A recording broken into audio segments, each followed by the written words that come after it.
Dito sa Papa Dudut Stories, ikaw ay hindi nag-iisa.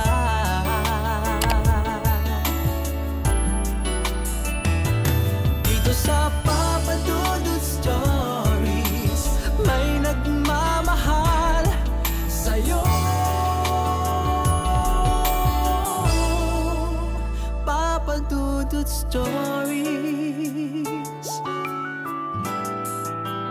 Papa Dudut Stories. Dear Papa Dudut, sa lahat po ng mga nakatutok ngayon, huwag pong kalimutan mag-like, mag-share at mag-subscribe. Maraming salamat po sa inyong lahat.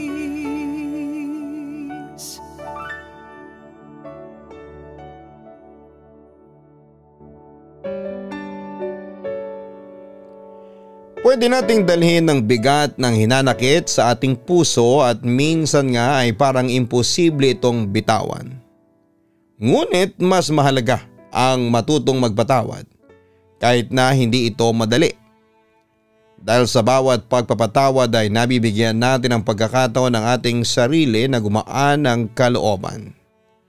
Umilom ang mga sugat at muling mabuhayan ng pag-asa. Ang pagpapatawad ay hindi lamang para sa nakasakit sa atin kundi higit pa para tayo ay makalaya at makapagsimula muli. Dear Papa Dudut, magandang araw po sa iyo, Papa Dudut. Batid ko po na marami nang nagpapadala ng kwento sa inyo. Pero magbabaka sakali pa rin po ako na makita ninyo ang email ko. Gusto ko lang pong ibahagi ang isang karanasan ko noong 14 years old pa lamang ako, Papa Dudut. Isang karanasan na tumatak hindi lang sa akin kundi pati na rin sa pamilya ko. Ako po si Zarina. Lumaki sa isang maliit na bayan dito sa Batangas. Panganay ako sa aming 3 magkakapatid. Ang 2 kapatid ko ay mas bata sa akin ng 5 at 8 taon. Simple lamang po ang buhay namin noon. Kahit na OFW, pareho ang mga magulang namin. Papa Dudut, yung nangyari po sa amin ng pamilya ko ay hindi ko po akalain na darating sa buhay namin. Kahit na sa pelikula ko lamang yon nakikita noon. Katunayan po ay hindi ako naniniwala sa mga multo o kung ano-anong kababalaghan na pinaniniwalaan ng iba. Para sa akin po kasi ay gawa-gawa lamang ng tao ang ganon. Para takutin ang iba. Lalo na at madalas ikwento ng mga matatanda na huwag daw kaming gagala-gala ng gabi dahil baka may sumama sa amin pauwi. Para sa akin ay puro kwentong barbero lamang po yun. Pero nagbago ang pananaw kong yon. Noong mamatay ang pinakamamahal naming si Lola Emma. Siyang nagpalaki sa aming magkakapatid mula pagkabata dahil magkasama ang mga magulang namin sa ibang bansa para magtrabaho. Malapit po ako kay Lola at halos lahat ng ginagawa ko ay siya ang kasakasama ko. Siyang nagturo sa akin kung paano maging responsable, maging magalang, at higit sa lahat ay kung paano matakot at manampalataya sa Diyos. Noong nawala siya ay parang gumuho ang mundo ko. Naging mas gusto ko pong mapag-isa. Ramdam kong parang may nawala sa pagkatao ko. Parang wala na akong gabay. At doon na rin nagsimula ang mga hindi maipaliwanag na karanasan ko at ng pamilya ko, Papa Dudut. Higit 1 buwan matapos mailibing si Lola ay bigla na lamang akong nagising sa kalagitnaan ng gabi. Madilim ang buong kwarto at tanging liwanag ng buwan ang pumapasok mula sa bintana. Hindi ako makatulog noon. Nang ilibot ko ang tingin sa kwarto ay natigilan ako nang may mapansin ako na parang may aninong nakaupo sa gilid ng kama.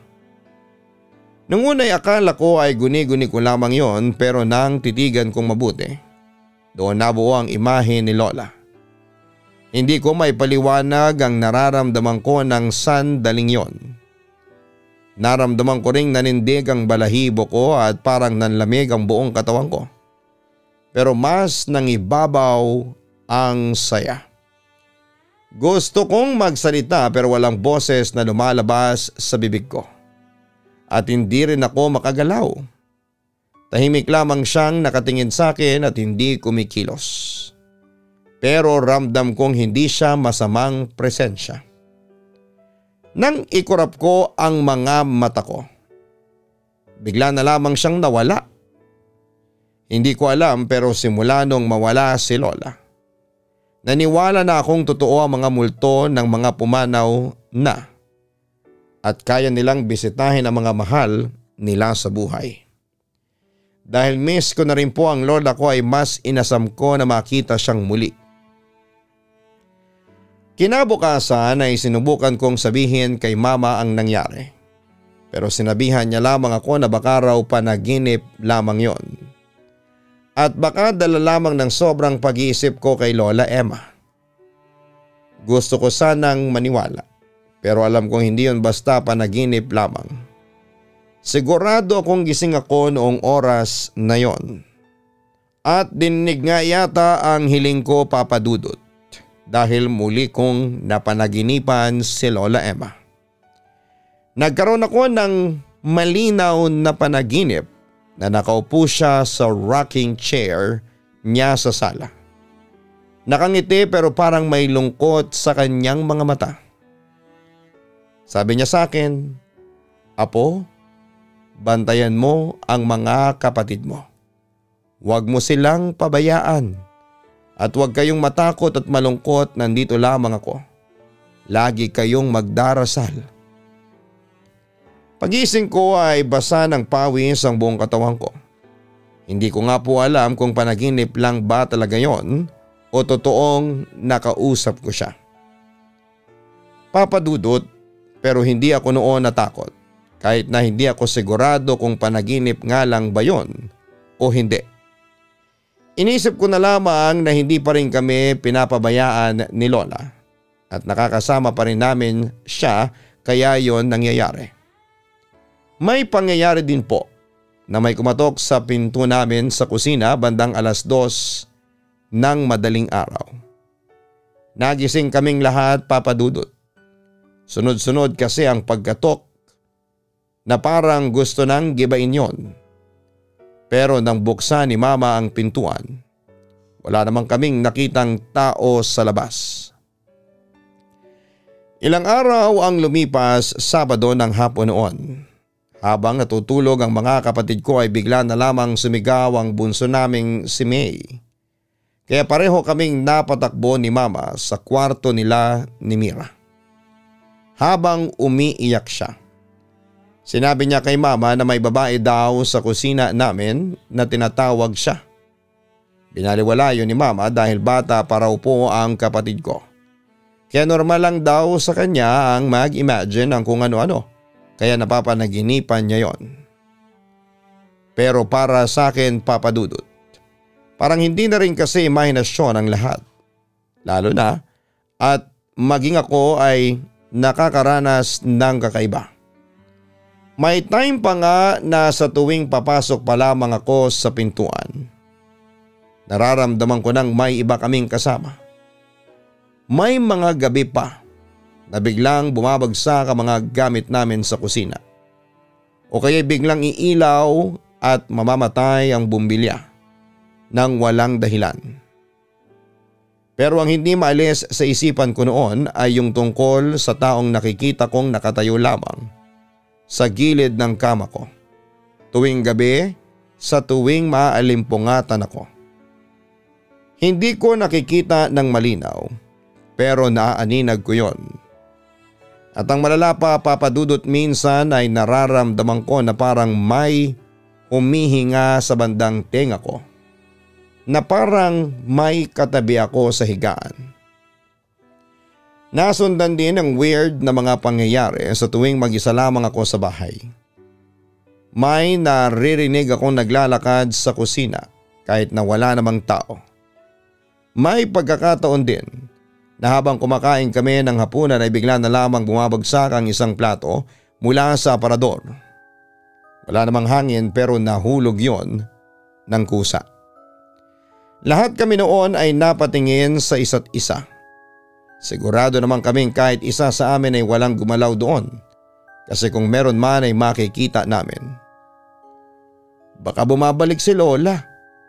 Biro ng kapatid kong pangalawa, si Mira. Hindi ko po alam kung matatakot ba ako o matutuwa sa narinig kong sinabi niya. Nanatili akong tahimik noon at napapaisip. Kasi kung si Lola nga ang nagpaparamdam, bakit kailangan pa niyang manira ng gamit? Bakit kaya siya nagpapakita sa amin ng bunso kong kapatid? Ano ang gusto niyang iparating sa amin? Pero mas sinayaan ko na lamang pumunang maniwala sa sinasabi ni Mama Papa Dudut na baka mali lang daw ang pagkakalagay ng pinggan kaya nahulog yon. Malinaw ko pang naaalala ang isa pang pangyayari na kahit kailan ay hindi ko rin po makakalimutan, Papa Dudut. Isang madaling araw yon nang may narinig akong boses ng babae kaya naalimpungatan ako. Mahina yon na parang pabulong at tinatawag niya ang pangalan ko. Pagmulat ko ay naaninag ko sa gilid ng kama ko na may nakatayong anino.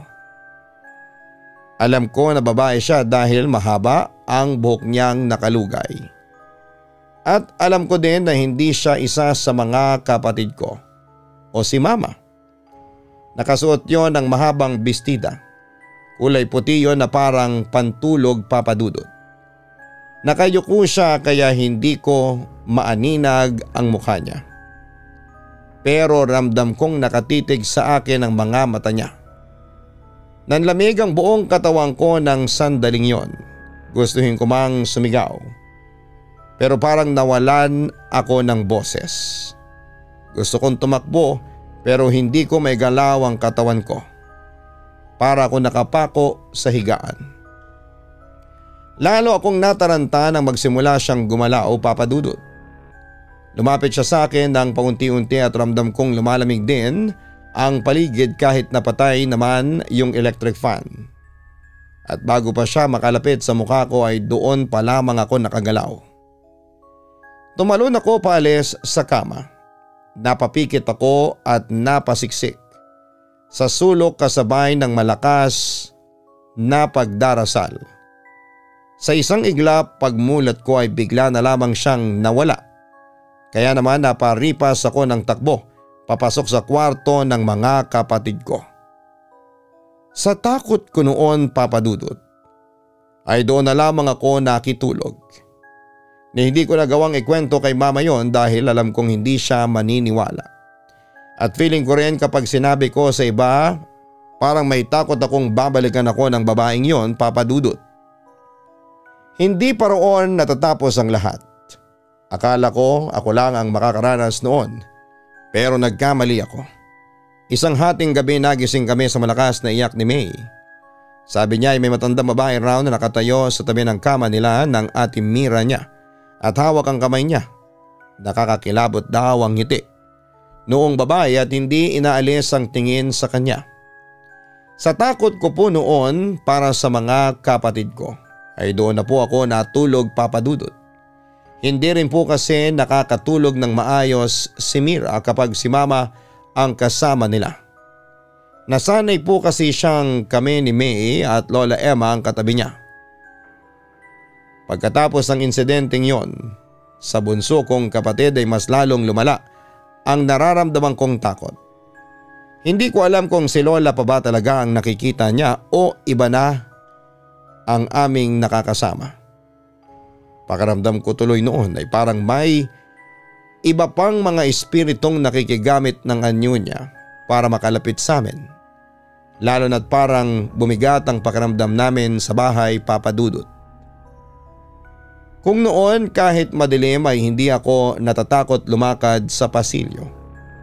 Pero nang panahon na yon, kahit may ilaw ay parang lagi kong nararamdaman na may nakatingin sa akin. Lalo na po sa gabi. Tuwing sasapit ang madaling araw ay bigla na lamang akong magigising. Nauulit yon sa ganong oras gabi-gabi na parang may gustong ipahiwatig.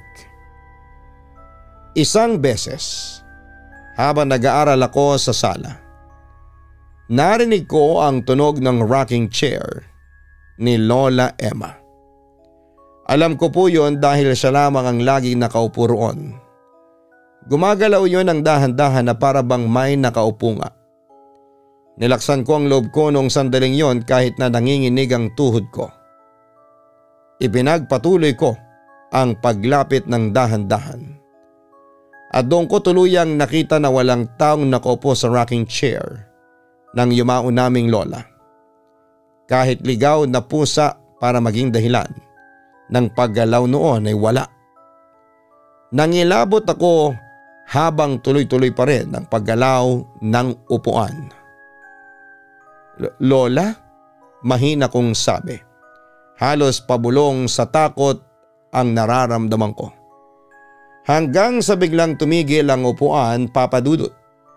Para bang narinig ako ng kung sinong nakaupo doon, tapos ay biglang bumukas ang pinto ng kusina na agad kong ikinalingon.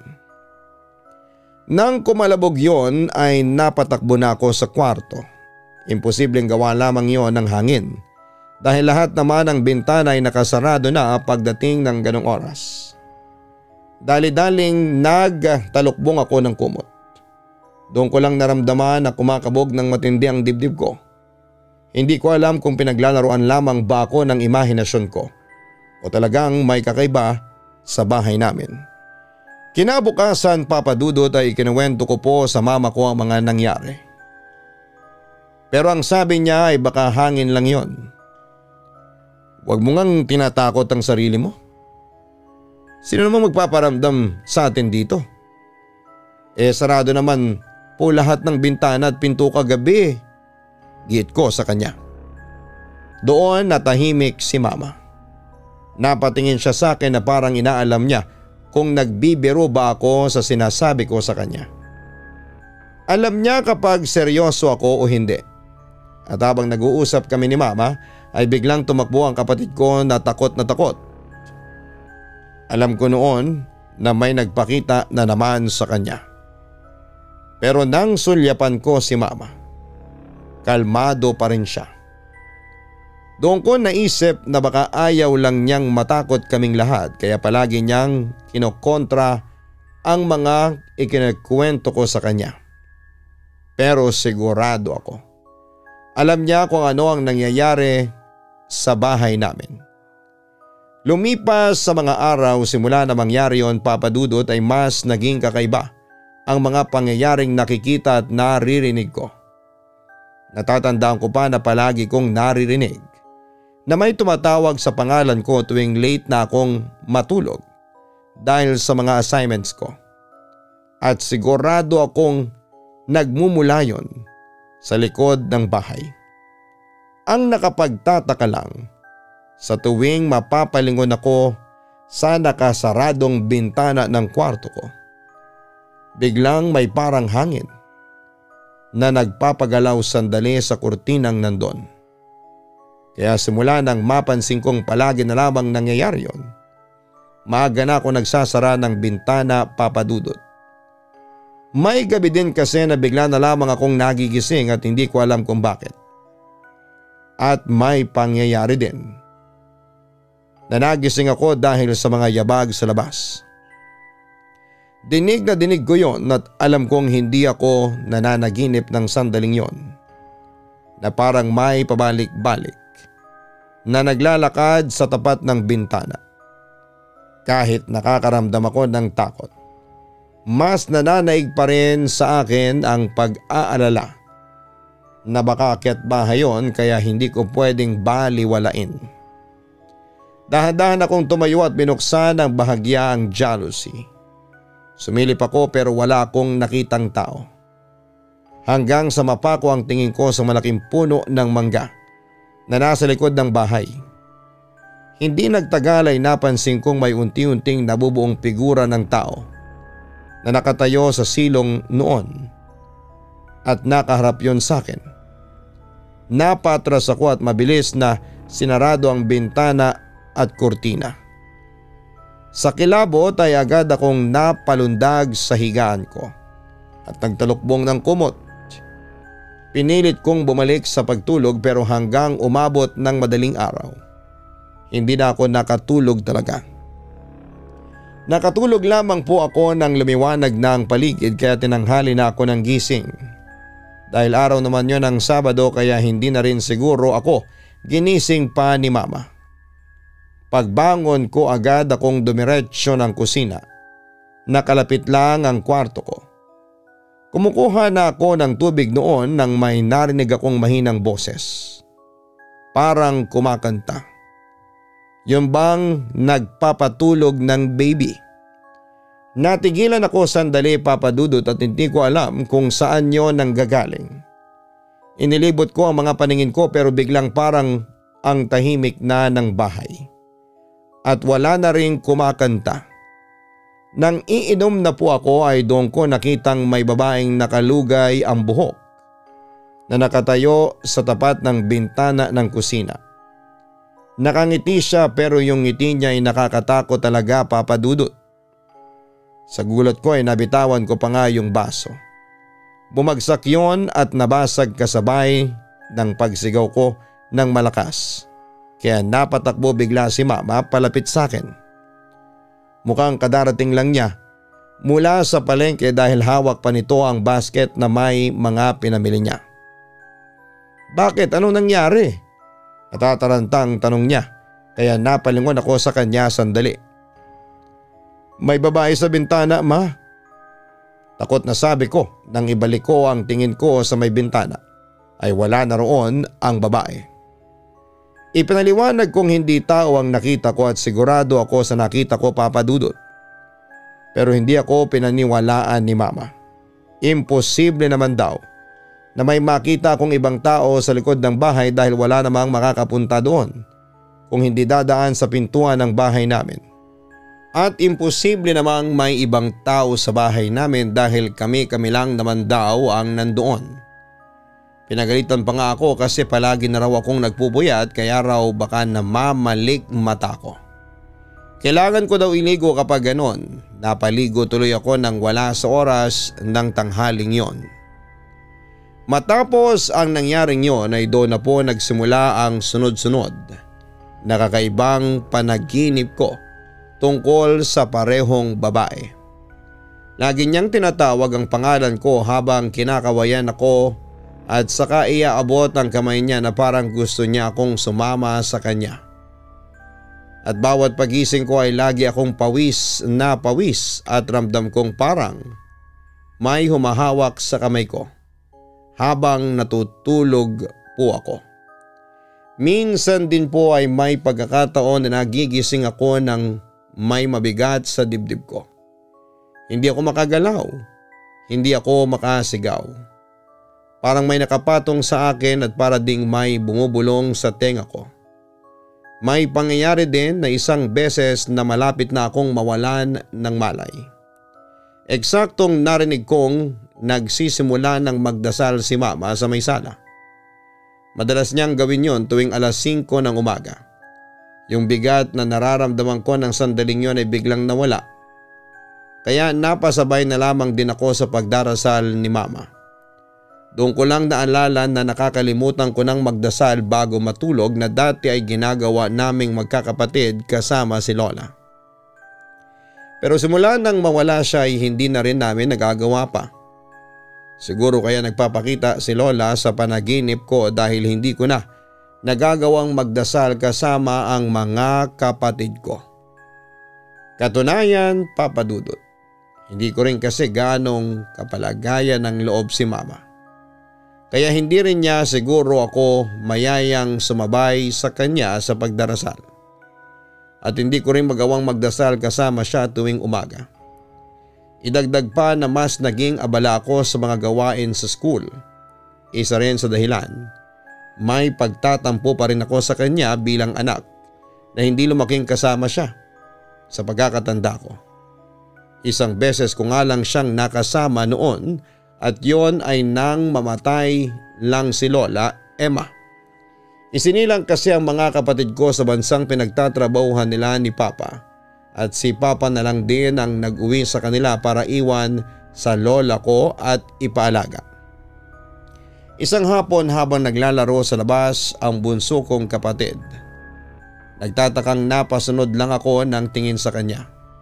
Bigla na lang kasi siyang tumakbo pabalik sa loob ng bahay mula sa likuran kung saan ko siya nakitang naglalarong mag-isa. Umiyak at halatang natatakot siya kaya nag-alala ko. Dali-dali ko siyang tinanong at niyakap. "Bakit? Nadapa ka ba?" Agad kong tinignan ang tuhod niya pero wala naman akong nakitang sugat. Patuloy lamang siya sa pag-iyak pagkatapos ay bigla niyang sinabi na may matandang babae raw na nakatayo sa ilalim ng puno ng mangga. Galit na nakatitig sa kanya at natatakot daw siya. Noong tinignan ko yung malaking puno ng mangga na tinutukoy niya ay wala naman akong taong nakita doon. Natakot po ako, Papa Dudut, at agad na kaming pumasok ng bahay. Naisip ko biglang yung mga nangyari sa aking pagpapakita. Hindi kaya iisa lang kami ng tinutukoy na babae. Kaya nakiusap ako kay Mama na magpunta kami sa isang kilalang albularyo sa lugar namin na kaibigan din ng Lola Emma na si Aling Dahlia. Matapos kong ikwento sa kanyang nangyari sa kapatid ko ay pinagbigyan naman niya ako. Bago mag alas 5 ng hapon ay sinadya namin yung matandang albularyo. Matagal ko nang naririnig sa iba na marami na siyang natulungan tungkol sa mga kababalaghan. Pagdating namin sa bahay niya ay agad niya akong tinignan at ang kapatid kong si May. Hinawakan kaming pareho sa noo pagkatapos ay kinausap niya si Mama. "May bumibisita sa bahay ninyo na kapamilya, pero hindi lang siya nag-iisa. May isa pang espiritu na hindi ninyo kilala. Nakikisabay siya dahil bukas ang pinto ng bahay ninyo. Napagbuksan na rin kasi siya kaya mas malaya siyang nakakalabas-pasok." Agad kong pasimpleng hinila sa harapan ko si Mira at niyakap dahil kinilabutan ako. Naisip ko din ang tungkol sa laging nakasanayang bukas ang harapang pinto ng bahay namin tuwing umaga hanggang hapon, Papa Dudut. Kampante kasi kaming walang papasok na magnanakaw dahil bukod sa maliwanag pa naman, mataas din ang bakod namin at laging nasa bahay na rin si Mama. Noong panahon kasi na yon, Papa Dudut, ay pinili na lang po niya ang hindi na magtrabaho para maalagaan din kaming magkakapatid. Si Papa na lamang po ang nagtrabaho sa ibang bansa. Pinaupo kami ni Aling Dahlia bago nagpaalam na kukuha muna siya ng mangkok na may tubig. Nang makabalik ay sinindihan niya ang kandilang dala niya habang umaagos ang natutunaw na wax sa mangkok na may asin. Parang may nabuong imahe, Papa Dudut. Parang anyo ng isang babae. Nakalugay ang mahabang buhok nito at nakasimangot. Siyang nagpapakita sa bunso mo at dito sa panganay mo. Dahil bukas ang ikatlo nilang mata. Itong babaeng ito ay isa itong ligaw na kaluluwa na gustong sumama at manirahan sa inyo. Kayang-kaya na rin itong magpagalaw ng mga gamit kung gugustuhin niya hanggat may negatibong enerhiya siyang kinakapitan. Nanindig man ang balahibo ko sa sinabi niyo ni Aling Dahlia tungkol sa ligaw na kaluluwang gumagambala sa amin. Pero mas nalungkot akong malaman na hindi si Lola nagpaparamdam sa amin. Nakala ko'y gabay lang namin pero iba pala. Anong dapat gawin? Tanong ni Mama at kita ko din na naniniwala na siya ngayon. Magdasal at mas patibayin ninyo ang pananampalataya ninyo sa Diyos. Pagkasabi noon ni Aling Dahlia ay tinignan niya kaming tatlong magkakapatid. Alam kong miss nyo na tatlo ang Lola Emma ninyo. Ayos lamang yon. Ipakita lang ninyong miss nyo na siya. Huwag nyong kimkimin. Alam ko na nagluluksa pa kayo pero isipin ninyo. Hindi matutuwa ang lola ninyo kapag lagi kayong may hinanakit sa puso ninyo. Alam nyo kasi mga apo, ang negatibong enerhiya ang gusto ng masasamang espiritu. Basta lagi kayo magdarasal ha. Kasi nitong mga nakarang linggo minsan ko na lamang din kasi kayong makita sa simbahan. Medyo abala lang kasi Aling Delia. Marami kasi akong inasikaso kaya nakakalimutan kong isimba ang mga bata. Busy na rin kasi sila sa mga activities nila sa paaralan. Ang sabi pa ni Mama. Ganon ba? O siya, Kukunin ko na lang yung kakailanganin ko bago tayo pumunta sa bahay ninyo para sa cleansing. Umuwi kami sa bahay kasama si Aling Dahlia. Bago alas 6 ng gabi dahil may gagawin daw siyang proteksyon. Nilagyan niya ang bawat sulok ng bahay namin ng asin at nagbigay din siya ng mga dasal kay mama. Pinayuhan niya rin kaming magdasal ng rosaryo gabi-gabi at wag daw naming hayaang walang ilaw ang altar namin sa sala. Mahalaga daw na may lugar sa bahay namin na may positibong enerhiya. Dagdag pa niya na huwag din kaming basta magbubukas ng pinto sa gabi, lalo na kapag may kumakatok dahil na-cleanse na raw niya ang bahay namin. Hanggat hindi nagsasalita ay huwag naming pagbuksan. At kung magsalita naman daw at hindi namin kilala ang boses ay mas mabuting huwag na lang daw pansinin. Nang mapansin niya ang punong mangga sa likod ng bahay, bigla niyang sinabi na kinilabutan daw siya. Doon daw naglalagi ang masamang espiritu. Sabi niya sa aming magkakapatid na huwag daw muna kaming lalapit doon hanggat hindi pa yon nababasbasan. Pinayuhan niya si mama na ipabasbas yon sa pari para mas mabigyan ng maayos na dasal. Bago din siya umalis ay sinabi niya sa amin na kung may natitirang takot sa inyo, kung may isa man lang sa inyo na naniniwala pa rin nandyan siya, doon siya kakapit. Hanggat may takot ay may daan siyang bumalik. Matapos nga yung ginawa niyang cleansing papadudot ay parang mas gumaan ang pakiramdam ng bahay ng gabing yon at ng mga araw pang sumunod. Hindi na rin namin hinayaang nakabukas lang palagi ang pintuan sa bahay. Ilang gabi ring walang nangyaring kakaiba. Wala nang kumakatok. Wala nang naglalakad at hindi na rin palaging biglang umiiyak si May. Lagi namin ginagawa ang pagdarasal sa harapan ng altar bago mag-alas 6 ng gabi. Sa tuwing gigising at babangon kami. Nagdarasal na rin po kami gaya ng dati noong kasama pa namin si Lola Emma. Inakala naming tapos na talaga at wala nang gagambala pa sa aming pamilya papadudot.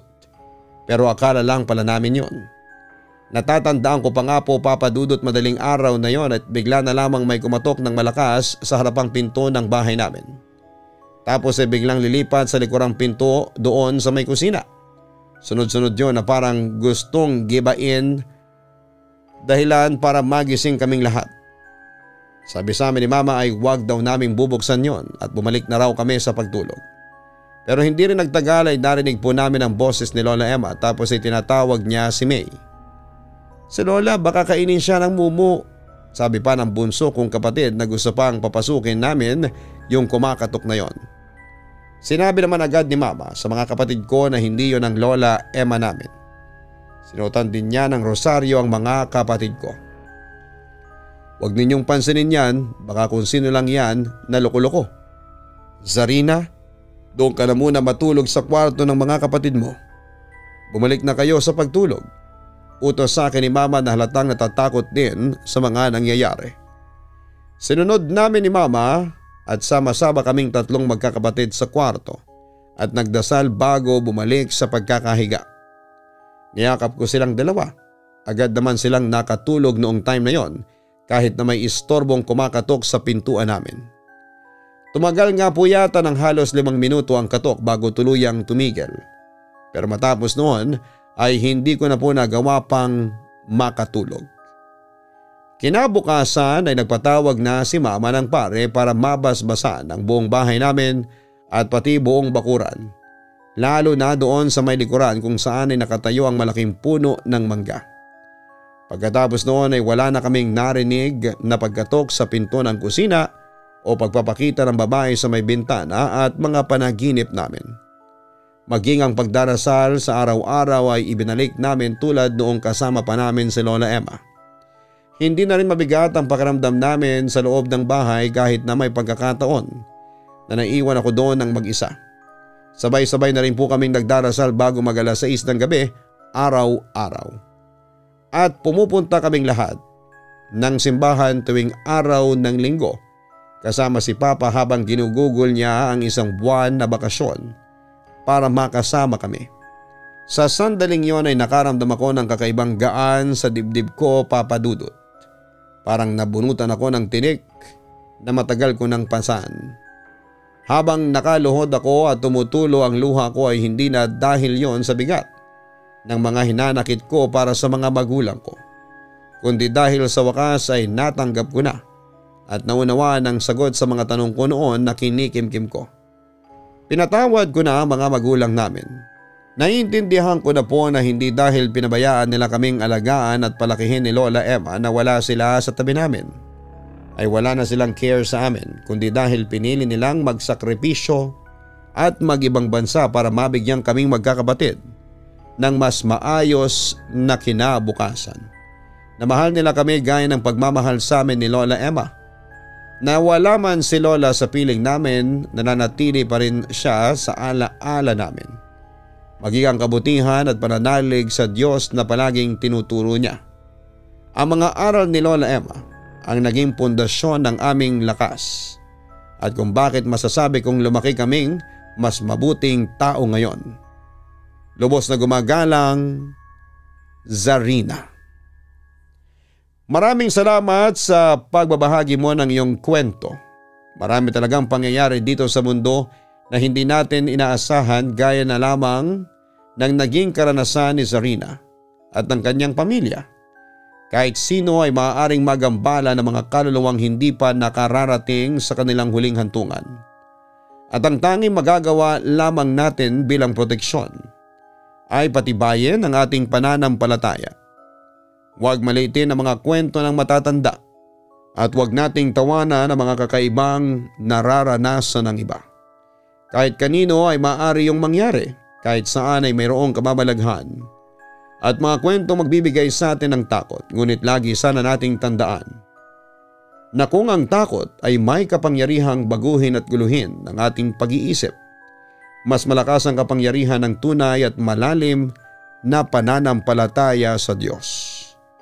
Hanapin ang Kaistorya YouTube channel para sa ibang mga horror stories at suportahan ang Papa Dudut Family YouTube channel para manalo ng weekly prize. Maraming salamat po.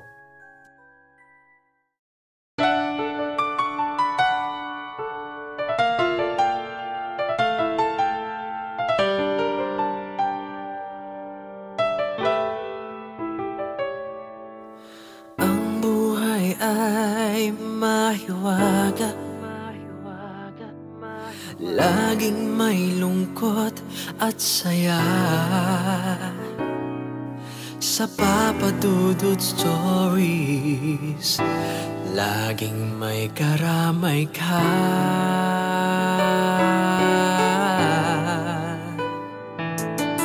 Mga problemang kay bigat, dito ay pakikinggan ka. Sa Papa Dudut Stories, kami ay iyong kasama.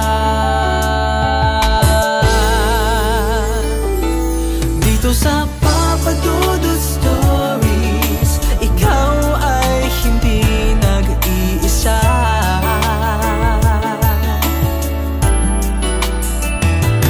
Dito sa Papa Dudut Stories, may nagmamahal sa'yo. Papa Dudut Stories, Papa Dudut Stories,